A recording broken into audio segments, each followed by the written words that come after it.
10 محرم الحرام جمعے کا دن تھا، ظہر کا وقت آ چکا تھا.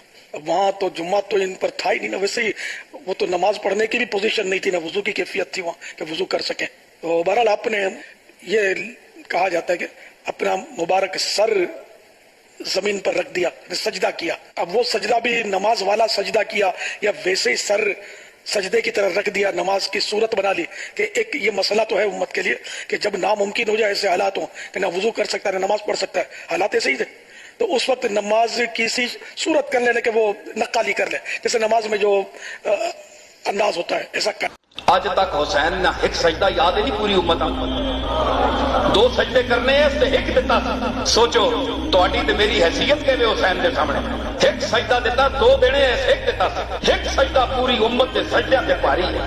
نہ کسی پیر دا سجدہ اس مقام تے پہنچا، نہ کسی مولوی دا پہنچا، نہ کسی موحد دا پہنچا، اور رندانہ سجدہ ادا کر کے گیا. تے جڑے انج سجدے کرن انہاں اس طرح سجدے تو بعد بلندی ملنی. نیزے تے اگلیاں چاڑیا، انہاں دی کی ضرورت ہے کہ نیزے تے چڑھ؟ اس آپ چڑھوایا نیزے تے. اس آکھیا او میرے محبوب دے نواسے تو دے اجا سجدہ ادا کیتا ہے کہ ایک تیرا ایک سجدے تو بعد میں آکھیا اس دا سر میری بارگاہ وچ پیش کیتا ہے، اس نو سر بلند کرو. ادھا سجدہ میرے بارگاہ وچ قبول ہے. اے دنیا ساری ویکھ لے کہ جڑا انج سجدہ دینے انہاں دے چہرے ہیں ہوندے نے حسین وانگو ہوندے. اے بھی تو ہو سکدا ہے کہ دوسرا سجدہ تو دے ویا نہیں، فرمایا ایک ہی سجدہ بہت. تیرا نانا بھی قیامت والے دن ایک ہی سجدہ دے سی. شفاعت واسطے حضور دے دو سجدے ثابت نہیں.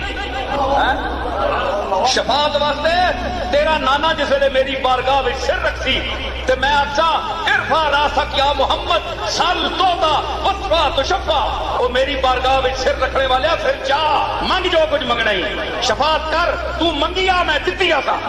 میرا دل کہندا ہے تسی بھی سوچو، تساں بھی اللہ کھوپڑیاں دتیاں دماغ دیتا ہے. کیا کربلا میں جو حسین نے سجدہ ایک دیا یہ اسی سجدے کی تقلید نہیں ہے کہ نانا وہاں پیش ایک سجدہ کرے گا، دوسرا سجدے کرنے کی ضرورت ہی نہیں ہے، ایک سجدہ جو ہے بخشوا دے گا.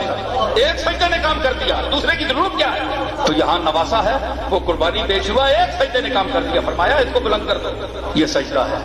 ہم سجدہ دے کر خود اٹھتے ہیں، حسین سجدہ دے تو اسے اٹھایا جاتا ہے. اور دیکھو دشمنی کرنے والیاں ذلیل کرنے واسطے سر کٹیا تے چایا. اے نہیں پتا کہ اس سجدے کے بعد اگر اٹھایا جائے تو مسلمان اس کو عزت سمجھتے ہیں. دشمن سے کام کروایا عزت دلوانے کا،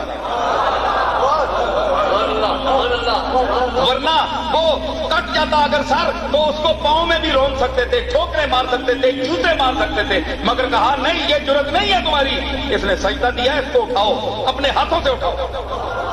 تو اعلان کرو کہ شہادت اس کو کہتے ہیں، شہادت ایسی ہوتی ہے، اور جو کہلاتے ہیں عاشق ان کی حالت ایسی ہوتی ہے. گلا سجدے میں کٹوایا، نہ جنبش کی نہ دم مارا. جو آلے مصطفیٰ ہوں ان کی ہمت ایسی ہوتی ہے. اوے دشمنوں تسی ذلیل کرنا چاہتے ہو حسین؟ نہیں، اپنے ہاتھاں نال لکھنا ہے، سر نیزے تے چاؤ. دسو کس نماز پڑھی سجدہ ایک ہی کر دسو. یہ مقام حسین ہے، یہ سجدہ حسین کا مقام ہے. اور شیخ بڑے محراب حرم میں پہروں دگانا پڑھتے رہے. وہ آنا میر تکبیر کہ شیخ بڑے محراب حرم میں پہروں دگانا پڑھتے رہے. اے مولوی بھی پڑھنے رہن، پیر صاحب بھی پڑھنے رہن، اے بڑے بڑے مجتہد تے بڑے بڑے علماء جڑے جنہاں بڑے فاخرانہ لباس پائے یہ پڑھنے رہن نمازاں. لیکن سجدہ ایک اس تیغ تلے کا، اس تلوار نے تلے کھلو کے سجدہ تلوار سرے دے تے سجدے سر پہ ہے. وہ آجا سجدہ انہاں مولویاں کے پیراں وچوں اج بھی کوئی کر دے سجدہ ایک اس تیغ تلے کا، ان سے ہو تو سلام کرے. کدے ہے دے کے نہ سجدہ اے آجا جڑا حسین کربلا وچ